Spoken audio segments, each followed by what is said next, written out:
Happy Labor Day, everybody. Welcome to Carving It Up Live right here on Facebook Live, YouTube, and Twitter. As always, I'm Bryson Carver. Got a great show for y'all today. College football, ladies and gentlemen, it's back. It's been a long time coming. I mean, like back. Like last year we got, I was just happy to have a season. We were all just happy to have a season. Get to see the best of the best play out there. This year, though, different story. We got full stadiums. We got marquee matchups from the get-go. Some great games over the weekend. Some more defense in week one than I saw really all of last season. So that was obviously interesting to see. A lot to talk about in college football today. Going to lead the show by talking about Alabama. Now, Nick Saban, we all pretty much know he's the greatest coach of all time, right? I mean, that's pretty obvious. Man has 7 rings, okay? He's the GOAT.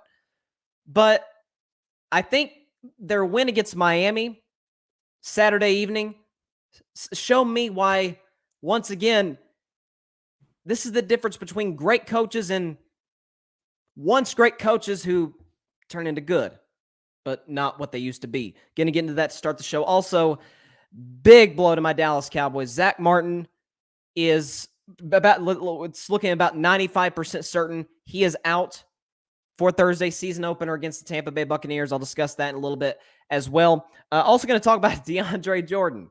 DeAndre Jordan, a new member, the newest member of the senior citizen NBA team, also known as the Los Angeles Lakers. I will definitely dive into that in the middle of the show. LSU, can't wait to talk about them. Ed Orgeron, I said before the weekend, this is his last year in LSU. Okay, he's an average to below average head coach, and I think that was exhibited on Saturday night against UCLA. Going to talk about him. Also, Clemson, I'm here to tell you, they're done. They're done. I'm going to get into that later in the show. All right. That had to be the longest intro I've ever had to a Carving It Up episode, but here we go. Alabama, number 1 team in the nation. Deservedly so. We got one more college football game tonight between Ole Miss and Louisville to close out what has been an unbelievable week 1 of college football. The ratings have been through the roof for good reason. Have some great games, some close games. It's been outstanding. But one of the marquee matchups was Alabama against Miami. And Alabama, I said, would win 45-17. My bad, Alabama, you scored 44. I'm sorry for really shortchanging you there. But I think Saturday evening, that game showed me why Nick Saban's the GOAT. Bryson, they beat Miami. Like, Miami's good, but, like, how does that make him the GOAT? It wasn't a championship game. It wasn't a historic game for Nick Saban. The game wasn't. Yeah, you're of course, you're right. It was just a regular season game. It was only the first game of the season. But it's what I've said about Nick Saban for about 2 years now on this show. Well, really the 2 years we've been doing this show. That, to me, what makes him the greatest coach ever, he's got, to be the greatest ever at something, you got to have the accolades, right? Tom Brady's the greatest quarterback of all time because he's got a lot of records, but the deciding factor, the equalizer, if you will, 7 Super Bowl rings. Same story for Nick Saban, 7 championship rings, 1 with LSU, 6 with the Crimson Tide. But what's really interesting to me and what makes Nick Saban the GOAT, like any smart person, he evolved. He didn't stay in his little box. And what do I mean by that? When Nick Saban got to Alabama in 2008, they won only 6 games, okay? The very next year, 2009, got his recruiting class in. Oh, yeah, they won the national championship over Texas. 2 years ago, they did it again. And the year after that, they did it again.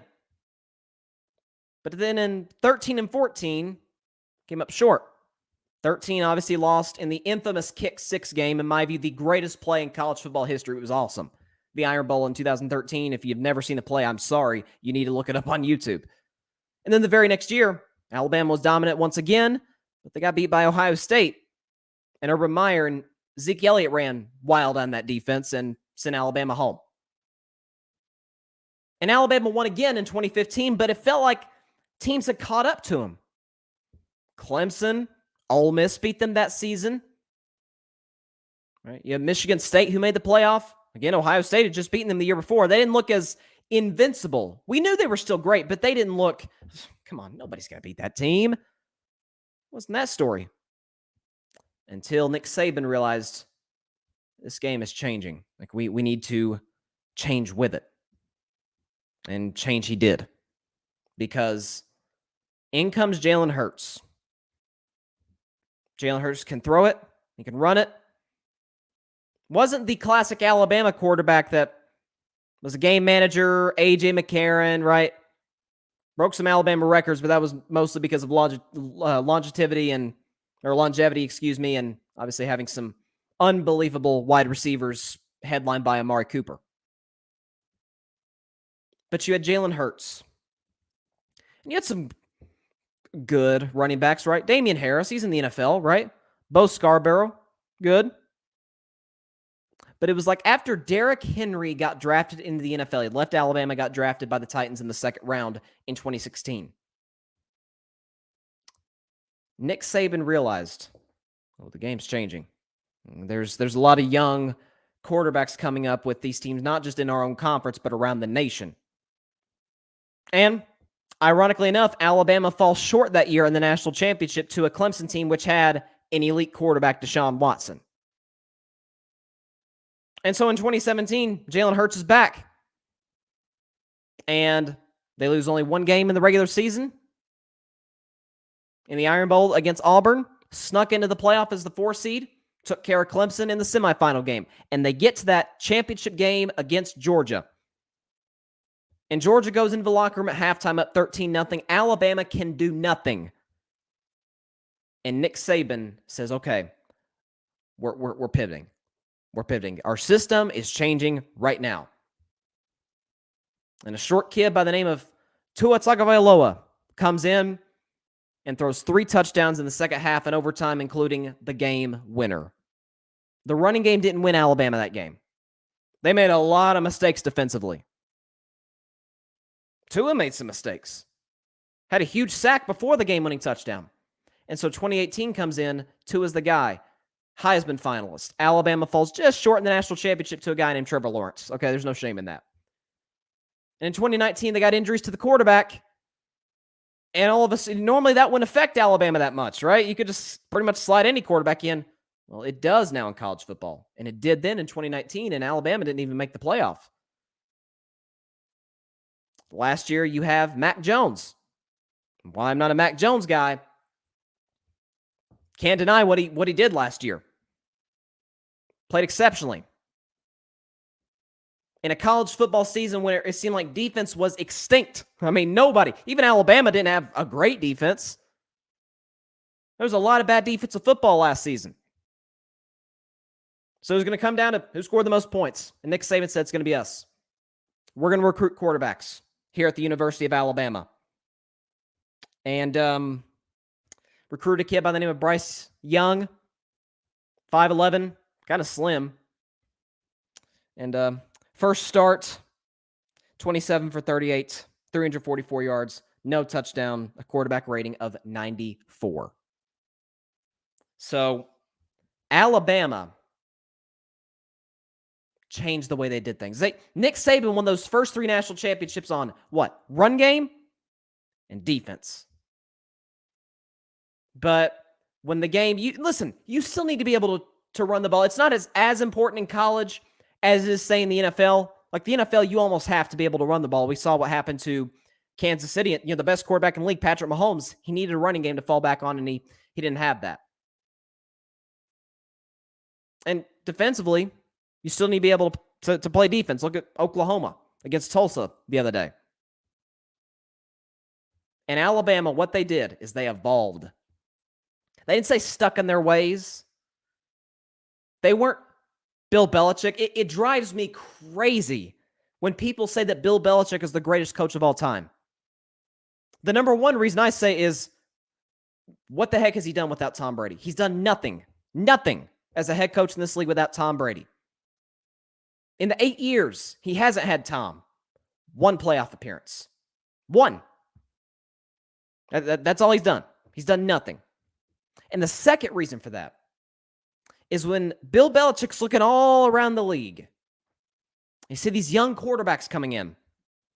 And we've never, ever in the NFL had more young quarterbacks this talented ever. Just as in his own conference, he sees Patrick Mahomes coming in. In his own division, he sees Josh Allen come in. Deshaun Watson comes in. And he's got Tom Brady. You can win a lot of games with that guy, if you haven't noticed.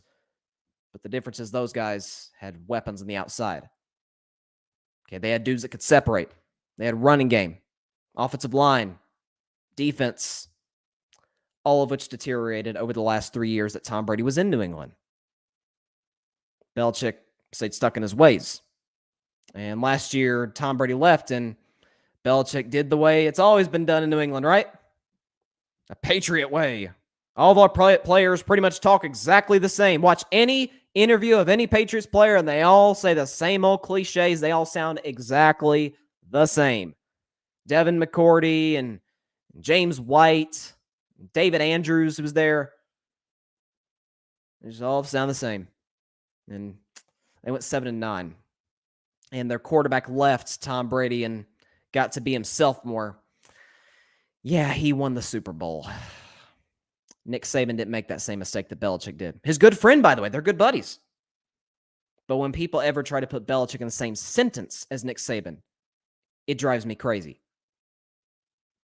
Nick Saban pivoted, evolved, and he's won 4 national championships since he made those adjustments.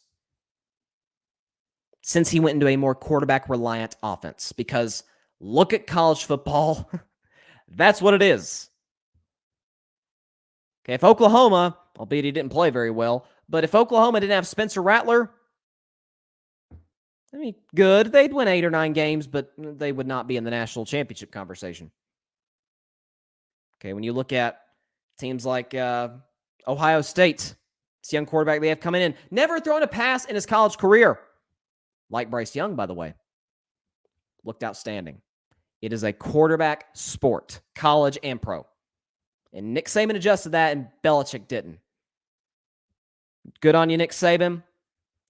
You once again have not just the best team in the country, by far the best team in the country. People are bashing Miami right now. I'm like, why? Now, those who said the U is back, now my question is, what do you mean the U is back? Are you talking about the 80s or the late 90s, early 2000s? Because that's just unrealistic. Like, Miami's probably never going to see those peaks again. But people are just crushing them because they lost by 31 to the best team in the country. I mean, Miami fans, Alabama made Ohio State look exactly like you in the national championship, and Ohio State had Justin Fields. And Justin Fields threw for 6 touchdowns against the Clemson defense just a week and a half prior. And Alabama completely shut him down. And Ohio State's defense couldn't stop Alabama. They couldn't stop them. Could not get off the field. Couldn't force a turnover. It's a machine. It's unbelievable. And so, like Tom, Nick Saban may not even consider retirement until he gets double-digit rings. I'm not kidding. I mean, this is unbelievable. We're going to talk about Clemson and Georgia and even LSU later in the show, but this is just, you can't, there's no argument to be made for anybody else except Nick Saban, including Bear Bryant, as the greatest coach of all time, because when Nick Saban saw the culture of college football was changing, he changed with it and did it better than anybody else. And that's what a lot of smart people in the world need to do. Because when you do become the best at what you do a certain way, you're clearly doing something right. But when the times are moving away from what you're doing, if you change with it, not only can you still be good, you can be better. Because you're smarter than everybody else, which Nick Saban is. So don't just stay stuck in your ways. Nick Saban is the perfect example. How old is he? 72, 3? And maybe older, younger than that, whatever. Nick Saban's got to be 70. But as they say, age ain't nothing but a number, and he evolved. And Bryce Young, I don't know. What's scary is that was his first start. He's only going to get better. I'm not going to outright say, oh, he's the Heisman winner. I'm not making any Heisman predictions. Not going to do that. I mean, Spencer Rattler was my pick going in, and I'm still not counting him out. It's one game, guys. But man, if this kid can get better, and he can, he's only played one game, it is going to be another season of Alabama just embarrassing people. Just like last year. They played like one semi-close game last season. And that was against Ole Miss. Outside of that, it's unbelievable. All right. Let's talk a little Zack Martin. Got some bad news from my Cowboys yesterday. If outside of Dak Prescott getting hurt, this is the worst possible news you could get considering who they're going to play in 72 hours. And that would be that Zack Martin, the right guard, is gone. For those of you that don't know, Zack Martin right now, I think he's the second best guard, in the NFL.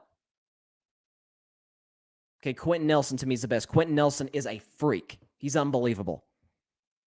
But Zack Martin is going to be a Hall of Famer. He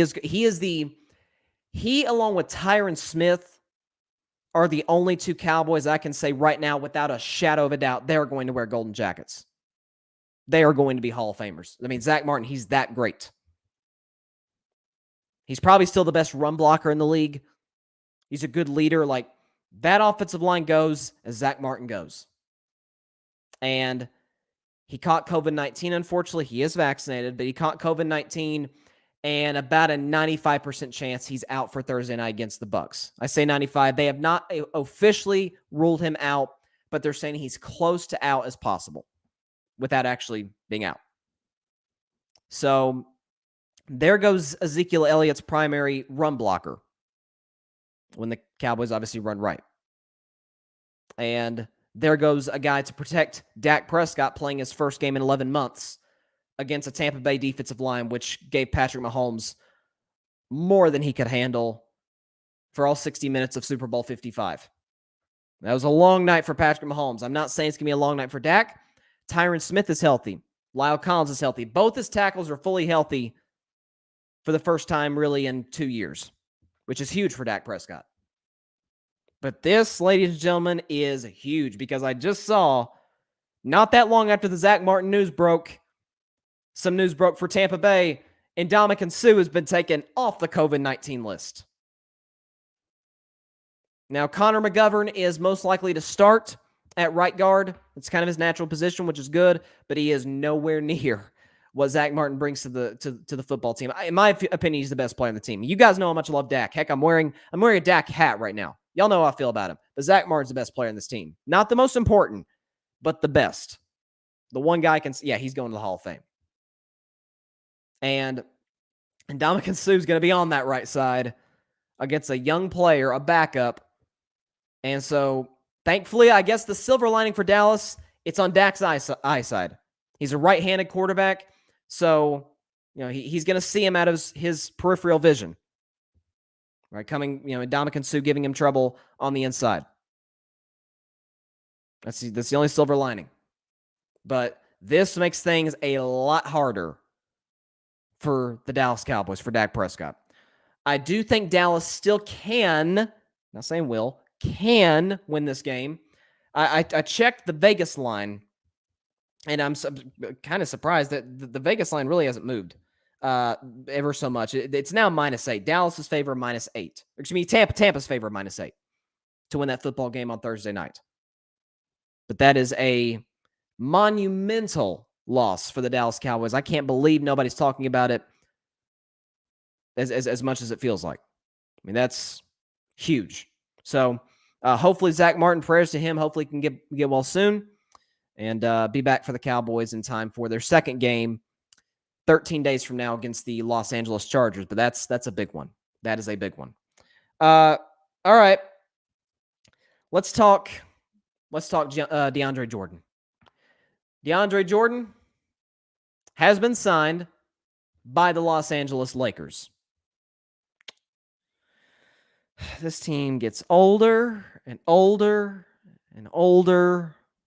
Again, I call this the senior citizen team. They are not going to win an NBA championship. It is basically set in stone first of all, it already was. Before they even signed Rajon Rondo last week, Rajon Rondo's 35. Before they even signed him last week, they were the oldest roster, not just in the NBA, but in NBA history. Does that equal championship to you, Laker Nation? I don't think so. Because you bring in Rajon Rondo, who got multiple DNPs, did not plays for the LA Clippers last year. DeAndre Jordan, multiple DNPs with the Brooklyn Nets this year. Did not play a single second of a playoff game. Got replaced by a kid named Nick Claxton, who played limited minutes. And this is going to be your guy? Dwight Howard is probably going to be your starting center. If it's not, it's going to be Gasol, and that's probably going to change pretty soon because Gasol's 37 and looks like a statue out there. I mean, he cannot move. Looks like Zaza Pachulia or something. It's bad. So, your centers for the Los Angeles Lakers. Your centers are 37 years old if you're Marc Gasol, 35 years old if you are Dwight Howard, and in the case of DeAndre Jordan, 33. That's going to be your big men. And you know what that's going to do, right? Because you're going to have to put minutes restrictions on some of those guys because, if I haven't mentioned this enough, they're old. Anthony Davis is going to play the 5. And we all know Anthony Davis don't like playing the 5. He don't like being the big man. In his heart of hearts, he's a power forward. Even though he could be the best big man in the league. Over Nikola Jokic, over Joel Embiid. He didn't want all that. He doesn't like all that contact, and he can't stay healthy. So you're now putting Anthony Davis more in jeopardy. It's a bad signing. It's as simple as that. I mean, he averaged, 7 points and 6 rebounds or something like that in the 2 years he's with the Nets. Yeah, he did nothing. Absolutely nothing. You know, KD and Kyrie in 2019 wanted to bring him in to, the three amigos, if you will. It didn't work. So this signing by the Lakers is comedy. It's comedy to me. Because as I did about a month ago when they made all those signings, Carmelo Anthony and Trevor Ariza and Kent Bazemore and Wayne Ellington and all these really old players. And Lakers fans were just jumping up and down. I got bad news, guys. It ain't 2012. If this was 2012, ain't nobody beating this team. But it's not. It's 2021. Going on 2022 when the playoffs are going to start. By the way, there's a Russell Westbrook that does not fit whatsoever with LeBron James. And, I mean, a month ago when I did this topic, when they made all these different moves, I went back and looked at the 10 NBA champions. The last 10 NBA champions, starting with this year's Bucks, going back to LeBron's first title, the 2012 Miami Heat, and looked at the ages of all of those squads. The oldest team was the 2016 Cleveland Cavaliers, led by LeBron James, obviously. Their average age was 30. The Lakers' age right now is 33. By the way, if you're curious, in that span, the youngest champion, age-wise, based on average age of the players, 27. Oldest 30. So you kind of got to be in that range where you need to have how to build an NBA champion. It's not easy, but it is simple. Simple, not easy. You got to have 2 or even 3 superstar players. Got to have that. You got to have a good mix after that of veterans, not old guys, Carmelo Anthony, Trevor Ariza, veterans who aren't going to play high minutes, and a decent mix of young players. They don't have... The Brooklyn Nets do. I have major questions about the Nets defense. I'm not willing to going all in yet about them as if they're going to win the Eastern Conference. Because the Bucks are the champions. The Bucks beat the Nets. But the Nets did get better in the offseason. They just had a Paul Millsap last week. They had a Patty Mills. LaMarcus Aldridge is back. Now, LaMarcus, you could make the argument. Lakers fans might be saying, well, he's older. That's a fair argument. I'll give you that. Even Paul Millsap. But they've got 3 superstar players. Kevin Durant, James Harden, Kyrie Irving. Got some fairly young players and some good veterans. By the way, I think it's been proven coaching isn't as imperative as it used to be. I mean, Nick Nurse has an NBA championship, and Mike Budenholzer has an NBA championship, and your coach now has an NBA championship, Frank Vogel. Like, it's not as imperative in the NBA as it is in the NFL and sometimes in Major League Baseball. But it gets more and more embarrassing and more desperate. I mean, this Laker Nation, I'm sorry. This just looks bad for your organization. This is what the Lakers are saying. We're going to bring all LeBron's friends in, and he's just going to make it happen. He's just going to carry us to the title. He can't do that anymore. He's still great. I've been on the record. I've said it a million times. I'll say it again. He will be in the MVP discussion next year. I have no doubts about it. That being said, he is still going into year 19. He's going to be 37 years old in December. He cannot drag teams like he used to. Outside of LeBron James, nobody on this team is reliable. None. You cannot make an argument for anybody that they're going to be there. Anthony Davis, he's hurt. And when he's not hurt, is he there mentally? Has he got the killer will? Occasionally he does. And it's unstoppable because he's 6'10". And he's muscular, he's strong. Can score on anybody inside. Decent mid-range game, although I don't want him shooting too many mid-range jumpers when he can just dominate them inside. It's like what I've been saying about Giannis for a long time. So with AD, it's injuries, and if he is healthy, is he there mentally? With Russell Westbrook, he's been pretty healthy over the course of his career, but have you seen what he's done in the playoffs? It ain't been good. Since KD left, the man has won 1 playoff series. 1. Since Kevin Durant left him in 2016.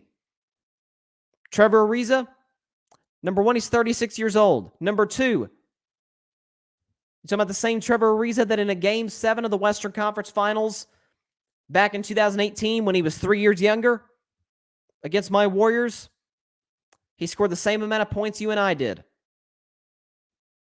Carmelo Anthony, what's he done in the playoffs? And he's 37.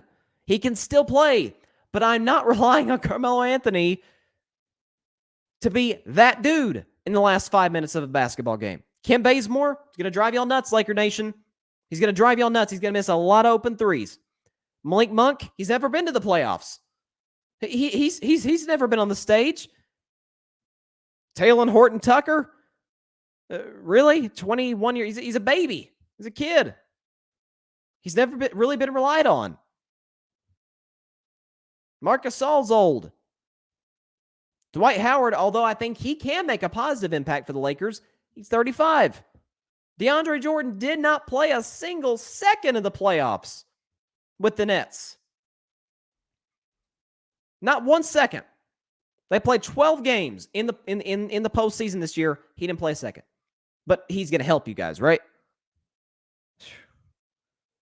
I mean, it's almost delusional at this point.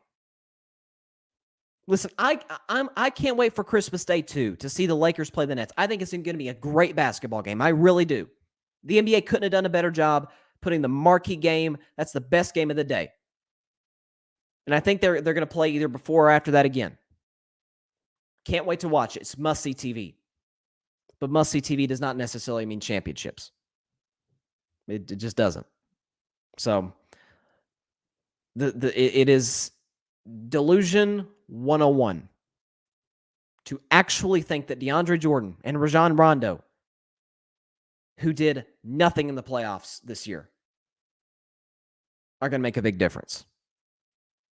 LeBron's going to be great. AD is also going to be great in spurts. Westbrook's going to be great until it really matters. Sorry. You can make Mike Vogel your scapegoat. Frank Vogel, excuse me. You can make Frank Vogel your scapegoat. Westbrook and some of those who still don't love LeBron over there. Can't imagine why, but there's that group. You can blame LeBron. Do whatever you please. But you're going to be disappointed if you got high expectations for them. I guarantee it. Okay, back to college football. Let's talk a little bit about Clemson. Now, Clemson, of course, we all saw the game of the week. Game of the weekend. Primetime, Bank of America Stadium, Charlotte, North Carolina, home of the Carolina Panthers. Clemson Tigers, Georgia Bulldogs. It was the game. It was the number 3 team in the country versus the number 5 team in the country. It's probably going to be the best regular season game we get, at least matchup-wise, going in. I tweeted seconds before kickoff. I got Clemson 35-32. Not even close. Couldn't have been more wrong on that prediction. Not because it was a blowout, but because the score didn't get past 13 combined for either team. And obviously Clemson did not win. Georgia did. Let me talk about Georgia real quick before I do go to Clemson. I said on the show on Thursday, I think Georgia's going to get into the college football playoff, regardless if they win or lose against Clemson. Because now, we always knew they had that defense. And by the way, that defense, ladies and gentlemen, I said this during the game, about third, fourth quarter when I was watching the game Saturday night.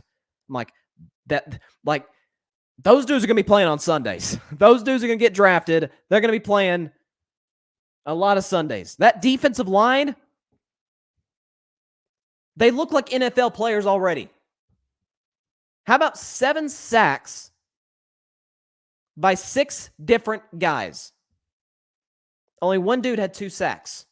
6 different guys took the quarterback down on Saturday night.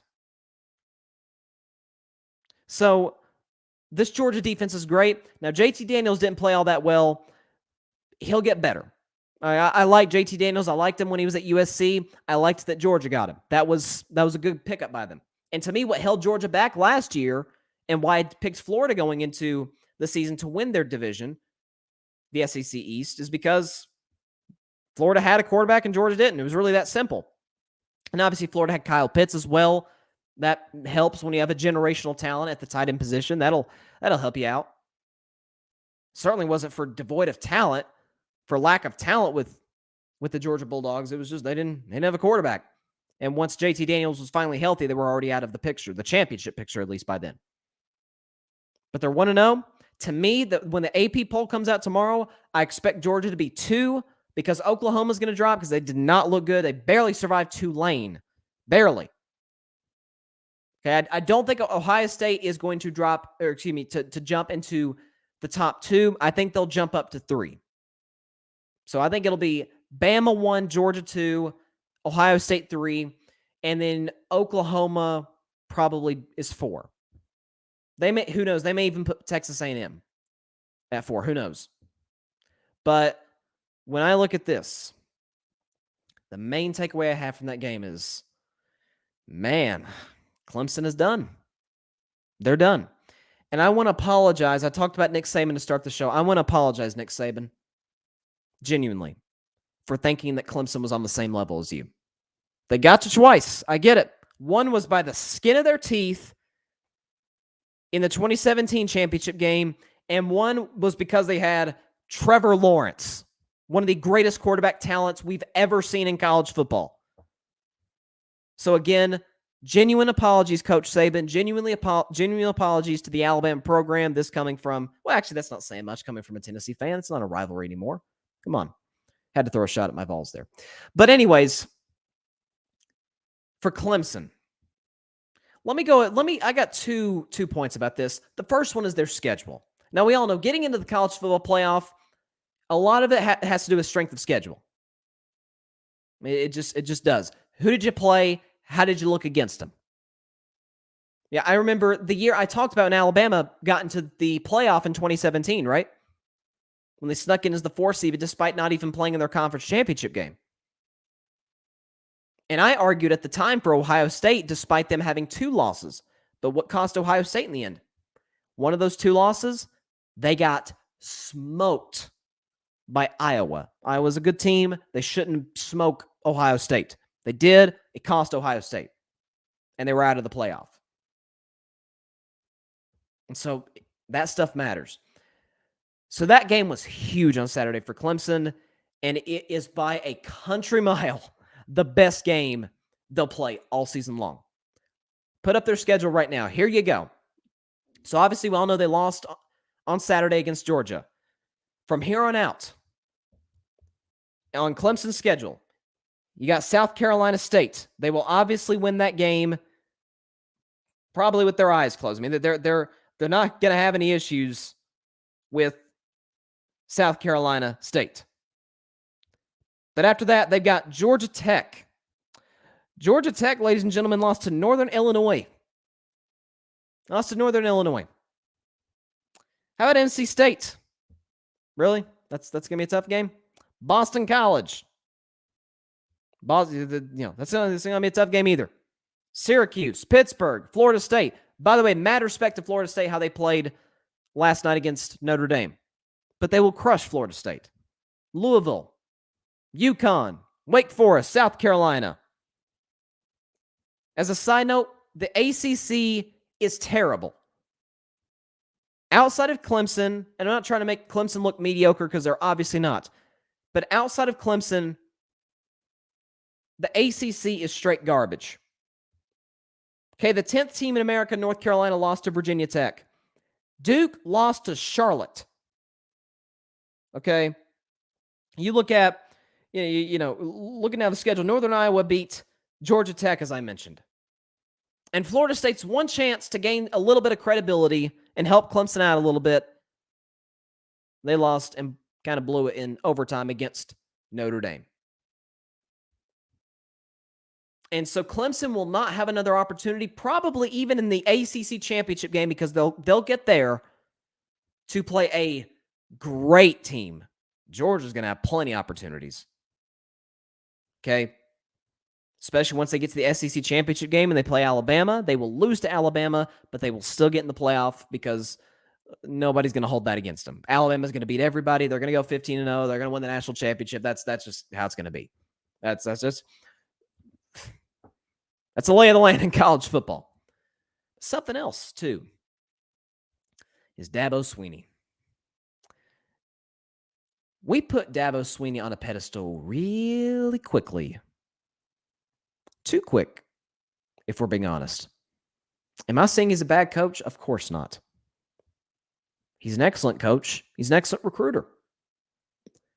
But when he didn't have Deshaun Watson and Trevor Lawrence, it didn't look so good, did it? I'm going to have trouble. DJ Uyunglele. I tried. He's good. Listen, he's starting at Clemson for a reason. He's recruited by Clemson for a reason. He's good.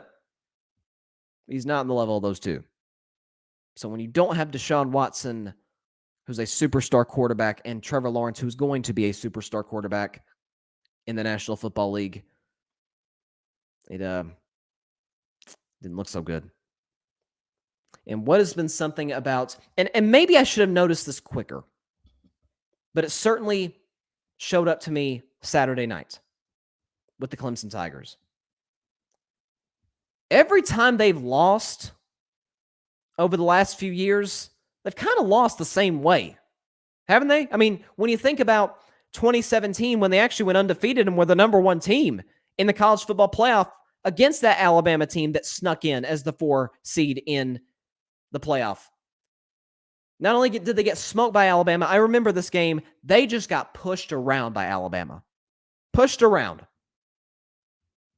Okay, the following year, they obviously went undefeated. Trevor Lawrence was there. And in 2019, they played an LSU team that really didn't have a good defense.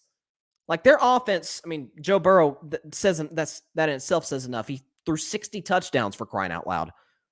But that defense, it was good. It was not elite. And they pushed Clemson around. They got in Trevor Lawrence's face the whole game. Okay, their loss last year in the semifinal game to Ohio State. Two things. One, Dabo Swinney talked about how Ohio State in his coaches poll, this is going into the game, by the way, Ohio State was ranked 3rd at the time. He said Ohio State didn't make my top 10 because they didn't play enough games. See, now why would you do that? I said it at the time. This is not hindsight. You can go back and listen to it. I said, what the heck are you doing? You're favored to win. You should be favored to win. You do not give them bulletin board material. And Ohio State clearly took that to heart and shoved it down your throat. A defense which would get slaughtered by Alabama 10 days later gave Trevor Lawrence more than he could handle. Was in his face the whole game. And then Saturday got absolutely manhandled by Georgia's defense. So it's kind of like what I've talked about with Matt LaFleur with the Packers. This is why I'm not as high on Matt LaFleur as a lot of people are. I think he's a pretty good coach. I don't think he's I think he's Mike McCarthy, just hopefully not as bad of a motivational speaker. You know, Mike McCarthy is not going to be the next Inky Johnson by any stretch of the imagination. He ain't got that.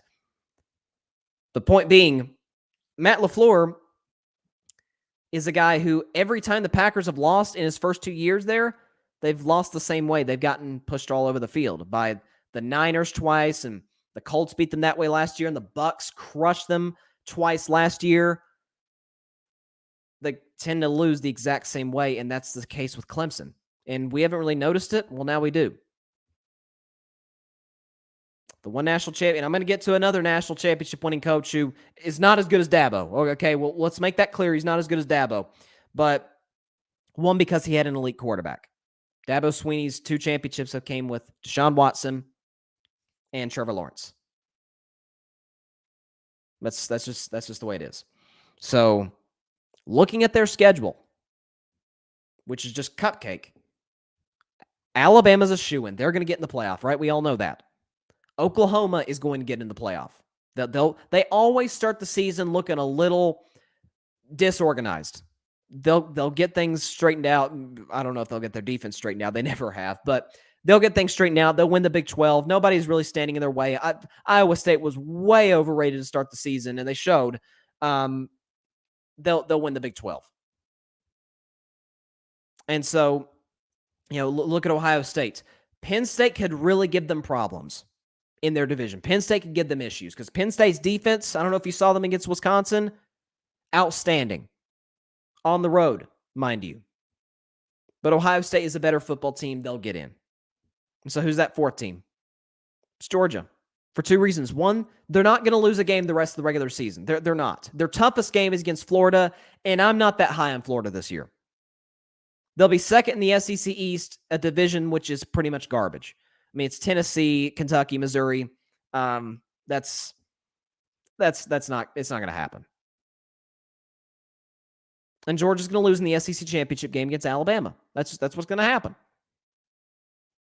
But Clemson's going to go undefeated, and their 1 losses to Georgia. And when you just stack it up, you say, okay, Georgia beat Clemson.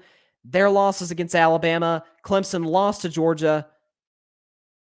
It's just not adding up here for Clemson to get in. Unless Georgia loses twice, even in which case, depending on how they lost, I'd still put them in over Clemson. I still would. So the schedule is why they're not going to get in. And 2, Dabo's going to actually have to coach this year. He's going to have to coach. Instead of just making all these cliche press conference appearances. Let's be honest, he's gotten carried by 2 all-time great college quarterbacks. That speaks for itself. So let's talk about, in the show, let's talk about another national championship winning coach. who I've never really been that high on, and I think he's on the way out the door after this year, and that's Ed Orgeron. Now, I get it. LSU fans, again, prayers out to LSU fans. Obviously, a lot of them are in Louisiana. Prayers to New Orleans. Prayers to everybody who's been affected by Hurricane Ida. We wish you all the very best, and we'll certainly be thinking and praying for you. But I'm sorry. I know you love Go Tigers. I get it, but it's just it's not going to work.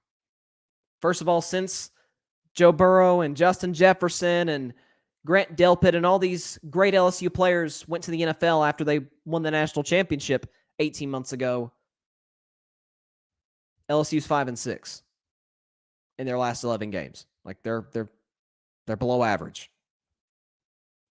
And not only that, without Joe Burrow, think about this. LSU, who had another top 5 recruiting class, because LSU is a great football program, who had another great recruiting class, Ed Orgeron, without Joe Burrow, has never won 10 games in a season. Think about that. Never. It was early days at Ole Miss as a head coach. Never finished above 500. Went 3-8, 4-8, 3-9, fired. Coached 8 games at USC, 6-2. He replaced Les Miles as the interim head coach in Baton Rouge, 6-2. That was good enough for them to make him the full-time head coach. 2017, 9-4. 2018, they had Joe Burrow. Wasn't that Joe Burrow. He was decent. 10 games. Won 10 games, 10-3. 2019, we all know, didn't lose a game, cruised to the national championship. And then 2020, no Joe Burrow, 5-5. And already 0-1. And you see him, you can look it up, ladies and gentlemen. I as soon as I saw it on YouTube, I'm like, yep, that's it. He's walking up to the stadium, and he's got his security with him. He's got his bag, his travel bag, going into the stadium.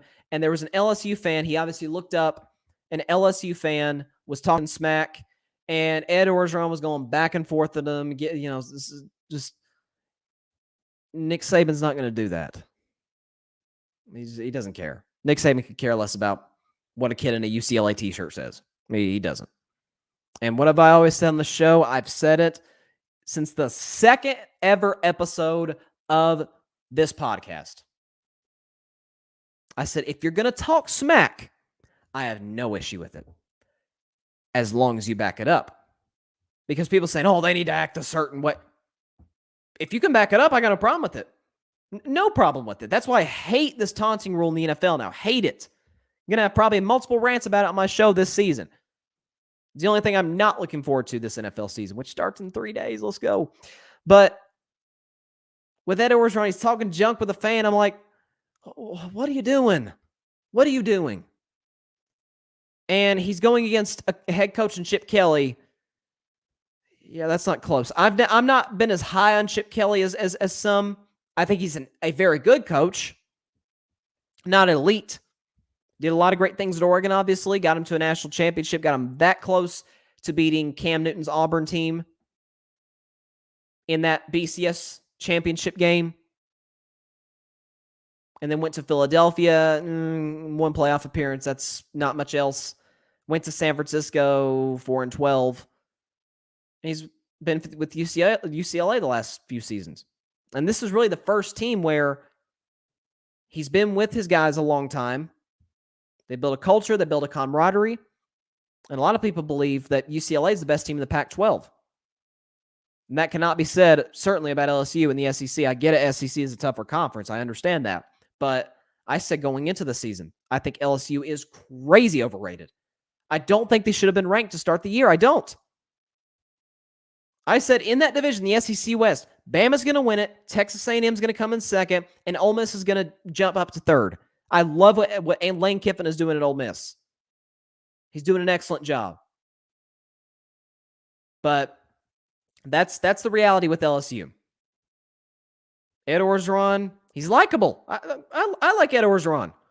How could you not? Doesn't mean you're a good coach.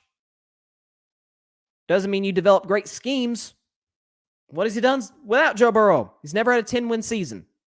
And at LSU, you need to have at least 10-win seasons. And he just hasn't done that when he's not had a guy who had the greatest season of any college football quarterback ever. Just the reality. By the way, Joe Brady was there in 2019. Made Joe Burrow that much better. As far as who deserves the most credit for that LSU title team, Burrow deserves the most credit. Joe Brady second. You could throw in the receivers after that, Jefferson and Jamar Chase, and Orgeron's kind of in the middle. He's not an impactful head coach. I mean, when he's win against Saban, it's been kind of embarrassing. The one outside of 2019 when he had, you guessed it, Joe Burrow, it's been a coaching mismatch. It has been, in most games, Nick Saban's going against, but there's been few and far between that's given him issues. Kirby Smart's given him problems. A Nick Saban disciple from his coaching tree, Kirby Smart, he's given him problems in games. Even though Alabama's won them, he's made it tough on him. Ed Orgeron outside 2019's never made it tough on Saban. So that's the reality for LSU. Listen, it's an attractable job. That's the good news if you're an LSU Tigers fan. It's an attractable job. Recruiting's great. It's a great program. Gets going against the best of the best. It's the SEC. Who wouldn't want that? So that's where I'm at on LSU. They're not going to be ranked when the newest poll comes out. They should have never been ranked to start the season. As I said last week, I picked UCLA to win. And listen, UCLA is just better. Coaching, the team isn't better, but they play better together. And what is that a reflection of? Coaching. That's how it goes in football. And Ed Orgeron's not that guy. He's not. You're not going to recreate 2019 with him at the helm. So that's my thoughts on that. With that is all the time we have for tonight's show. And an important update before we leave. Thursday's going to be a little different. Okay, it is the kickoff of the NFL season. 4:30 Eastern, 1:30 Pacific time. The Carving It Up NFL kickoff show. I'm joined by my man Ryan Flowers. Going to predict each and every record by each and every NFL team. All 32. Going to predict the divisions. Going to predict the award winners, MVP and Rookie of the Year, and all of them. And then going to predict the playoffs, how I believe they'll turn out, and the Super Bowl champion. FYI, last year on the Carving It Up NFL kickoff show, I predicted the Super Bowl champion, as well as who they play in the Super Bowl, which is obviously the Bucs beating the Chiefs. That is exactly what happened. So, there's a little bit of validity. A little bit of validity to what I'm saying. So you do not, I promise y'all, you do not want to miss that. 4:30 Eastern, 1:30 Pacific time, everywhere that this show airs, Facebook Live, YouTube, Twitter. Actually, I'm sorry, it's actually on YouTube. It's on YouTube. My mistake. It is on YouTube at 4:30 Eastern, 1:30 Pacific. It's going to be a great time with Ryan Flowers, Clutch Sports Talk. By the way, check out his show about a little over an hour from now at 8 Eastern, 5 Pacific time, pretty much wherever you watch this show, Clutch Sports Talk. Great dude, great show.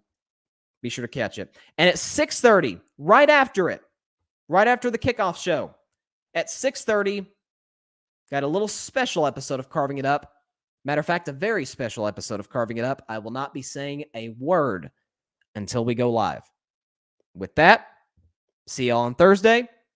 Have a great evening. Have the great rest of your Labor Day. God bless you all.